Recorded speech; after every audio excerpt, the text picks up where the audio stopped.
All right, guys, now starting off my top 5, another huge surprise on this list is gonna be Cobweb, the movie that came out the same week as Barbenheimer, so nobody went to see it. I don't know why they didn't release it in October, because it has great Halloween atmosphere. I love the performances from the main child actor. This kid nails the absolute fear and dread. You have these parents that almost are a looming threat on their own. Lizzie Kaplan and Anthony Starr, which you probably know as Homelander. They can just like flip the switch where they seem like normal, loving, if not a little overprotective parents, and then all of a sudden they are so fucking creepy. And it's just like the most scary thing for a kid, right? Because it's like, it's your parents, man. If you can't trust your parents, who the fuck can you trust? So having like these borderline psychotic or creepy parents, there's definitely like an underlying thing there. And while, yeah, they took a very familiar, if not overdone, horror trope with like the knocking at the wall at night, but they did something cool with it that I was okay with. Movie kind of goes off the rails a little bit in the third act, including a creature reveal that I wasn't crazy about. Same kind of issue I had last year with movies like Barbarian. When they actually show that creature and it doesn't land, that hurts the movie a little bit. But everything that led up to like the final 20-25 minutes, that stuff was all like, damn, this might be up there for my favorite horror movie of the year.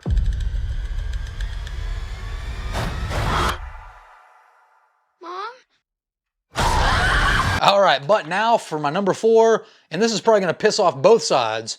Most people will say this is way too high. A few diehards will still say it's too low. But my number 4 is gonna be Scream 6. Now this is another movie that I have extensively covered on my channel. You can check out my review back when the movie dropped.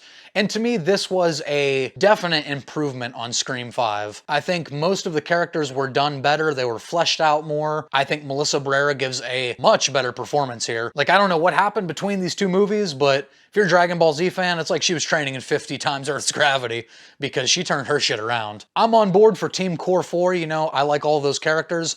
I like them together as like the passing of the torch characters. And also bonus points for this being hands down the most brutal Ghostface out of all 6 movies. Like every Ghostface to an extent, you can tell they enjoy killing, like they kind of get off on it, but this dude doesn't just stab you, he fucking pulls up and then he turns that shit, and I love it. I'm also in the camp that they use the New York City setting pretty well here. Like the 3 most iconic set pieces to me are all like the New York feeling. You have Ghostface in the bodega with the shotgun, you have the subway sequence, and then you have them like in the high-rise apartments crawling across the ladder. So I don't see where people think they underutilize the setting. I love the kind of little bait and switch at the beginning of the movie, revealing the Ghostface killer. That just had my mind going all kinds of directions, like, what the hell are we doing here? How's this gonna work? But alas, just like Cobweb, the third act is where it falls apart a little bit. I think the reveals in this movie were lackluster. I think Dermot Mulroney goes a little too crazy after the reveal, you know, with his feral young man comments. Ethan and Quinn, pretty weak ghost reveals because I wasn't invested in either of those characters, so who gives a shit? So yeah, just another movie kind of plagued by its weak third act.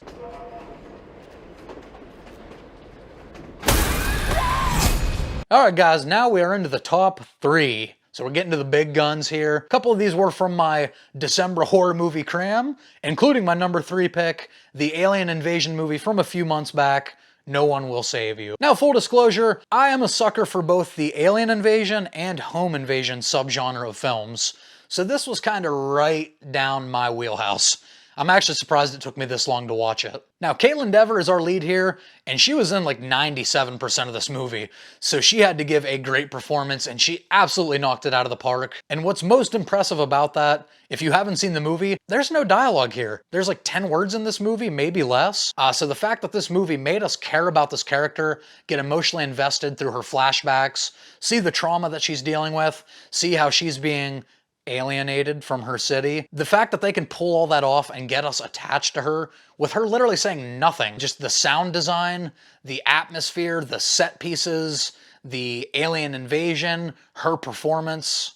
Just so many factors had to go into it. Now you do kind of have the subplot that feels a bit half-baked. You have this other girl, Maud. You know something tragic happened to her. It was Bryn's best friend. To me, wasn't doing much for me until the third act.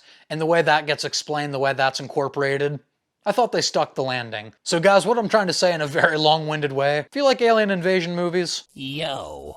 Alright, so we are finally to the runner-up for Best Horror Movie, and let me just give a little disclaimer here. 1 and 2 are pretty interchangeable. I would probably give them the same exact score in my rating scale. So coming in at number 2 is When Evil Lurks. And if you're unfamiliar, this is a movie that came out of Argentina. By the way, what a great fucking year for international films. But this is a horror movie that came out of Argentina. Takes like a familiar concept of possession, but it does something new with it, puts a new spin on it.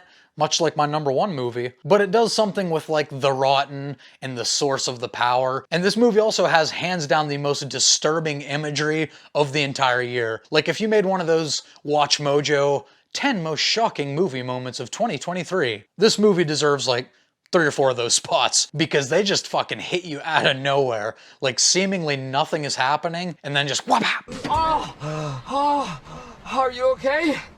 Fucker came out of nowhere. Oh. I love the note the movie ends on, but I do have to say, you know how there are certain movies that a character makes a decision so fucking dumb? When Evil Lurks kind of has that issue. Our main character makes one of the dumbest fucking decisions, and it's something like he knows better. He was just faced with the same dilemma a few minutes ago, and he knew he was being lied to, but now all of a sudden he just believes it. That doesn't make sense. Makes no sense, separates a couple important characters, pisses me off, just felt like a super cheap plot convenience. But honestly, that would probably only be my major gripe about the movie. If you're looking for like stomach-turning horror, this is it.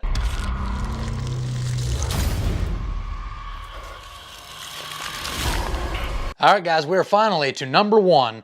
And based on process of elimination of popular horror movies this year, you all probably know where this is going, but number 1 for me has to be Winnie the Pooh, Blood and Honey. Blood and Honey is just a movie that shattered every single one of my expectations, and I am totally fucking with you guys. My number 1 is A24's Talk to Me, directed by YouTube sensations, the Filippo brothers, the Filippo? I still haven't learned to say that. Guys, this is another movie that I put out a full review for. It was a movie that I absolutely loved when it came out. At the time of filming that review, I said it was my favorite horror of the year. I said there's a good chance it might retain that spot. And here we are, number 1 is Talk to Me. This was another movie, just like When Evil Lurks, that took a familiar subgenre of, you know, like demonic possession, subgenre I don't love, flipped it on its head, did something interesting with it. It actually took our characters and made them not like horrified by this, but willing participants of it. It was almost like a drug to them. Sophie Wilde was our lead girl here, Mia, and her performance is what really makes the movie work. She was excellent. I like the fact that her character felt real. She has layers to her, you know, she's conflicted. She's not like this perfect girl that you automatically root for. She does some things in the movie herself where if you're supposed to be my best friend, it's like, that's kind of fucked up. Just like When Evil Lurks, a few more of those Watch Mojo's most shocking moments probably belongs to Talk to Me. For any Lord of the Rings fans, you also have Miranda Otto, Arwen.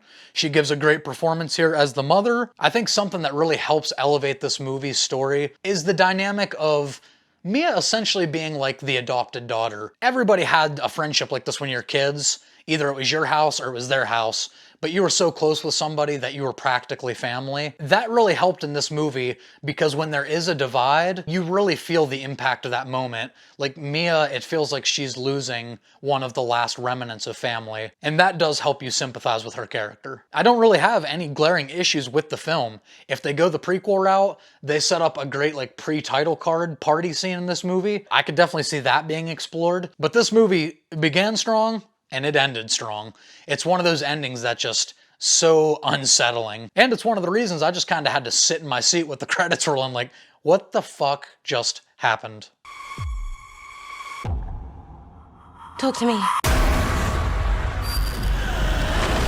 All right, guys, but that is gonna do it for another year in horror. I love doing these end of the year lists because I get to see where our similarities are, where our differences are. So drop your list down in the comments below and let's see where we agree and where we disagree. What's a movie I completely left off that just left you shocked? And while I have you, me and two friends do a weekly pop culture podcast called Culture Shocked. That is of course available wherever you get your podcasts, but there will also be a link right down here in the video description. And as always, if you enjoyed this, give it a thumbs up. Leave your list down in the comments, really helps in the algorithm, guys. Most importantly, hit subscribe over here so you don't miss any of my end of 2023 lists. And as always, remember, it's a wonderful knife. I should make a movie with that title.